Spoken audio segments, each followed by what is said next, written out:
as we all know, the mandate was to investigate all allegations of racism here at the school. And the scope of the investigation was, inter alia, to look into the allegations themselves, the circumstances around the allegations made, the conduct of the principal, whether such allegations were reported to the GDE. We're also to look at the conduct of the school management team and the role, if any, of the SGB of the school. I need to emphasize this. These allegations were put forward, but they were tested against the records of the school, the policies of the school, and the law. Therefore, the findings of the investigations are factual. They are based on evidence and concessions that was made by some of the implicated persons. In summary, the allegations were, I will start in the teaching and learning environment. There was the issue of the WhatsApp group where it was said that the learners in that group made racial remarks.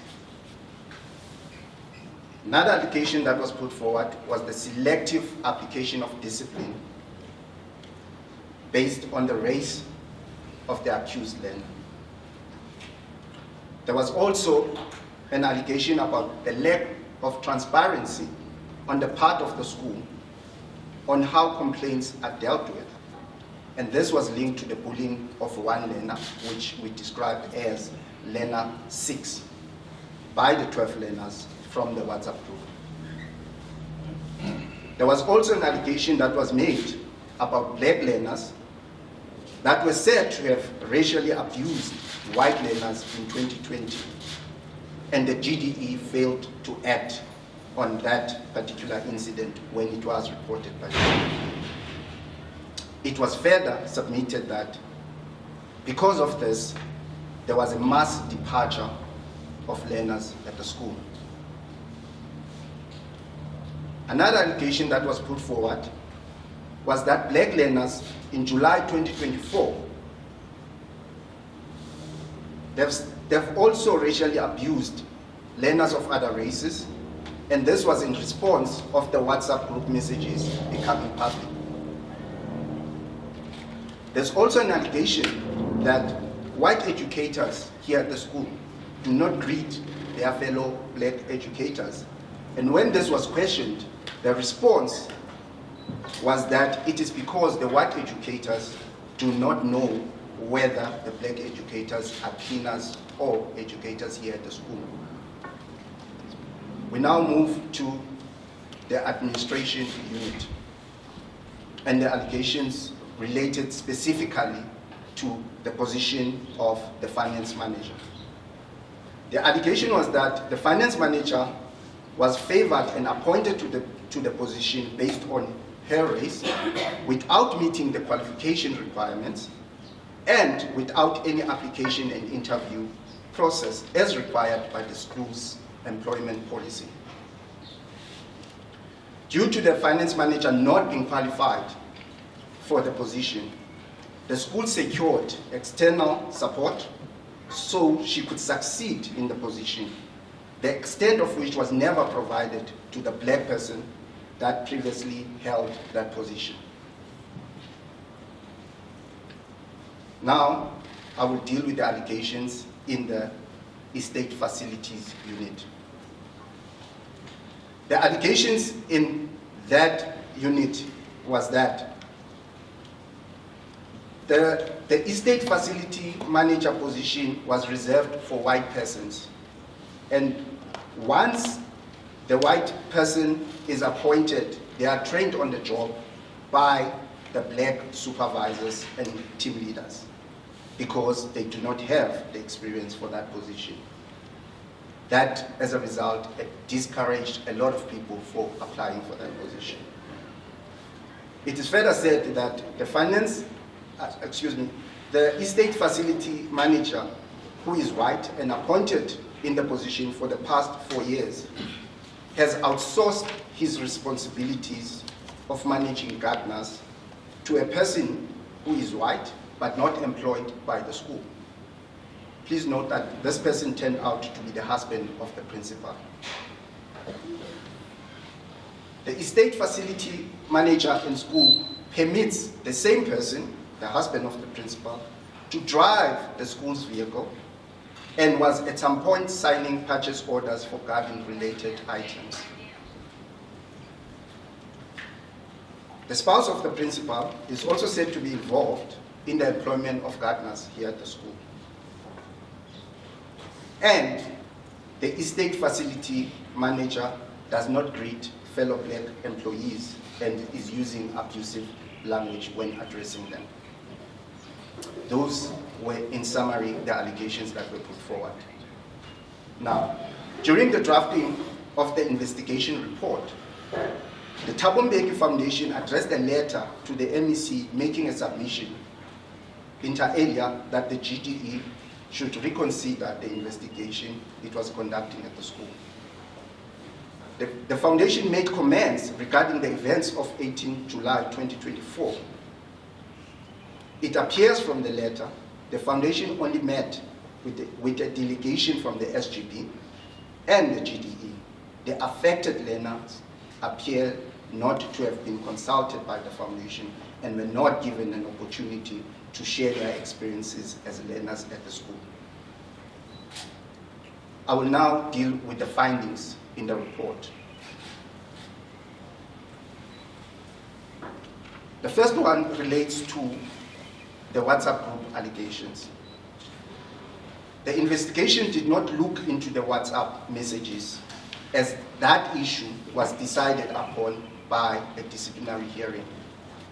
It is common cause that the disciplinary hearing was only initiated in July 2024, and the 12 learners were found not guilty of the charges.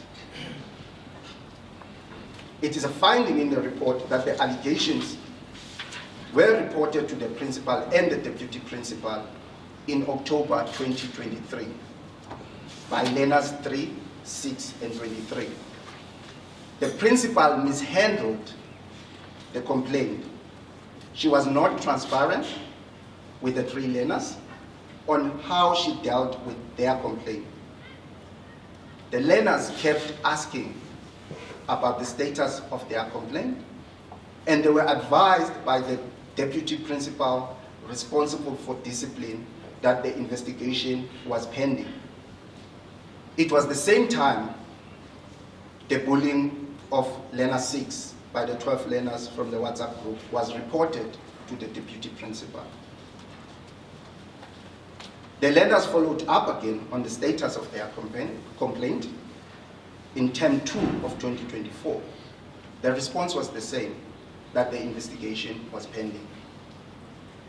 This led to the events of 18 July 2024, where it is said that there was a protest and there was a bullying of learners of other races by some black learners in response to the WhatsApp group becoming public. The principal, therefore, failed to comply with her obligations as set out in paragraph 5.1.1.2c and 5.1.1.5i and n of the policy on the South African standard for principalship. The principal has therefore committed misconduct as provided in section 18(1)(a) and f of the Employment of Educators Act. I will now deal with the co-option of the chairperson of the disciplinary hearing. It appears that the co-option did not comply with Regulation 9, read together with Regulations 28 and 29 of the Governing Body Regulation for Public Schools. It also appears from paragraph 18.3 of a letter that the GDE received from the SGB on 21 September 2024 through a firm of attorneys, that the chairperson of the disciplinary hearing submitted an invoice. The SGB has refused to share this invoice. In terms of the South African Schools Act, which is also reflected in paragraph 27.1 of the SGB Constitution, the SGB members cannot charge for services rendered except to claim for necessary expenses. This aspect has been referred for further investigation. I will now deal with the selective application of discipline based on race. It is found that there is a selective application of discipline at the school. For instance, no action was taken against the learners that bullied learner 6. Another example is that of a learner that attended a school event drunk, which is a Schedule 1 offense in terms of the school code of conduct. The incident was reported to the principal, and according to the deputy principal responsible for discipline, there is no record of any disciplinary steps that were taken against this learner. Be that as it may, this selective application of discipline cannot be said to be based on race. It is because there is a learner, and this is a black learner, that is said to openly bullying a white educator here at the school, and discipline is not applied. The principal is aware of this incident. 2 educators were found to have committed misconduct in the classroom and have been referred for discipline for contravening item 3 of the SAIS Professional Ethics Code. A 3rd educator has been referred for further investigation. Lack of transparency in the handling of complaints, which was linked to the bullying of learner 6. The investigation found on 2 occasions, learner 6 reported the bullying incident by the 12 learners to the deputy principal, and the deputy principal failed to act on the complaint. This is notwithstanding the deputy principal having informed learner 6 that she was going to investigate the complaint. It is also a finding in the report that the deputy principal appears to have misled the principal and GDE officials when she claimed that she was waiting on learner 6 to provide evidence or written statement on the bullying incident. The deputy principal further failed to act on a bullying incident reported by learner 10 when she was bullied by other learners here at the school. This was a separate incident, not linked to the WhatsApp group. The deputy principal, by failing to act on these matters, contravened paragraph 7.1.5J of the school's Code of Conduct for Educators, read together with item 3 of the SAIS Professional Ethics Code, and thus has committed misconduct under section 18(1)(a), (f), and (z) of the Employment of Educators Act.